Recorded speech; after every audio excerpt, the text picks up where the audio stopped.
और अब दक्षिण कोलकाता के बालीगंज से हमारे संवाददाता प्रमोद शर्मा की एक रिपोर्ट आपको दिखाते हैं। जिस जगह पर ईवीएम रखे गए हैं वहां पर सुरक्षा का सख्त घेरा बना हुआ है, किसी को भी इजाजत नहीं दी जा रही है। ये बालीगंज विधानसभा का स्ट्रांग रूम है, ईवीएम अंदर है, बाहर सुरक्षा का पहरा एकदम बार जोन जैसा है। आप देख लीजिए, हाथों में लाठी है, राइफल्स हैं, ये सेंट्रल पैरामिलिट्री फोर्स है, चप्पे चप्पे पर हर कदम पर ये तैनात है। जितनी आपको बाहर नजर आ रही है उससे तकरीबन 10 गुना ज़्यादा अंदर होगी। तकरीबन 100 से ज़्यादा जवान अंदर पहरा दे रहे हैं। 5 जो लेयर में ये पूरी सुरक्षा व्यवस्था है और यहाँ पर अंदर 2 विधानसभाओं की ईवीएम है, वो कैद हैं। ये देखेंगे तो आप West Bengal legislative assembly 2026 161 Ballygunge. Strong room की सुरक्षा जो है वो कितनी मजबूत है आप देख लीजिए। ये सेंट्रल पैरामिलिट्री फोर्स है, सीआरपीएफ है, वहाँ पर बंगाल पुलिस है और उस तरफ आप देखेंगे तो वाइट वर्दी में कोलकाता पुलिस नज़र आएगी। अंदर भी है और जो सुरक्षा का पहरा है वो अवैध है। चप्पे चप्पे पर सीसीटीवी कैमरे लगाए गए। इस पूरे रास्ते को ऐसे ब्लॉक कर दिया गया, बंद कर दिया गया, कोई भी व्यक्ति अंदर नहीं जा सकता। ये पूरा बैरिकेडिंग करके इसको बंद कर दिया गया है। वहाँ उस तरफ से लेकर इस तरफ तक चप्पे चप्पे पर न कोई पर भी परिंदा नहीं मार सकता। स्ट्रॉन्ग रूम में कोई जा नहीं सकता ना अधिकृत व्यक्ति। अंदर हर कदम पर सीसीटीवी कैमरे निगरानी रखे हुए हैं। सेंट्रल फोर्स और लोकल पश्चिम बंगाल पुलिस तैनात है, प्रशासनिक अमला तैनात है, लॉक लगा हुआ है। और भवानीपुर में ममता बनर्जी के पहुंचने पर बीजेपी कार्यकर्ताओं ने टीएमसी की गाड़ी को काफी देर तक रोके रखा। बीजेपी कार्यकर्ताओं का कहना था कि ममता बनर्जी अपने साथ कुछ लेकर आई हैं। बीजेपी के मुताबिक ममता बनर्जी की मंशा ईवीएम में गड़बड़ी करने की है। बीजेपी कार्यकर्ताओं ने काफी देर तक विरोध प्रदर्शन किया। बाद में टीएमसी की गाड़ी को निकलने दिया गया। उस वक्त की तस्वीरें आपको दिखा रहे हैं। भवानीपुर में जबरदस्त हंगामा देखने को मिला। ममता बनर्जी जब वहां पहुंची वहां जबरदस्त टकराव देखा गया। टीएमसी की गाड़ी को रोका गया।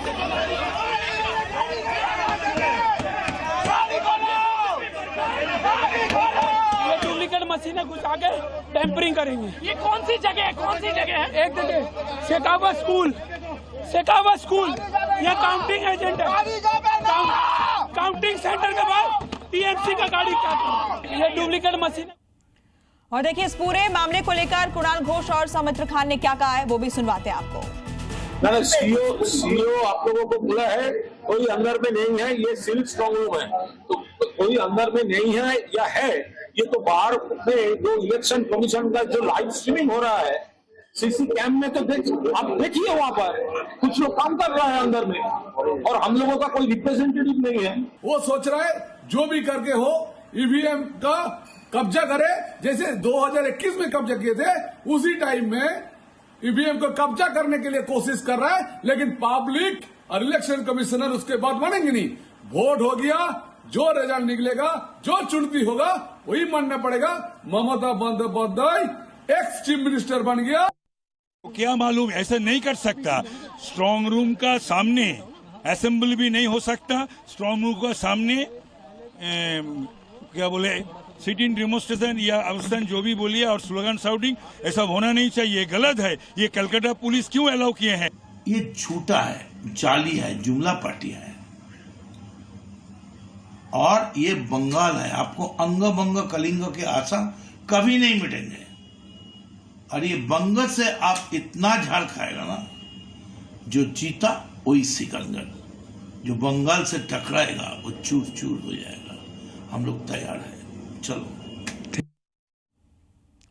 और इसी खबर पर ज्यादा जानकारी के साथ हमारे 2 सहयोगी इस वक्त लाइव जुड़ गए हैं। और कुलदीप कोलकाता से हमारे साथ लाइव जुड़े हैं, ब्रजेश तिवारी भी कोलकाता में मौजूद हैं। और कुलदीप, जिस तरह की तस्वीरें हमने देखी और जो आरोप लग रहे हैं, इसके बाद स्ट्रांग रूम के बाहर किस तरह की सुरक्षा व्यवस्था आज दिखाई दे रही है?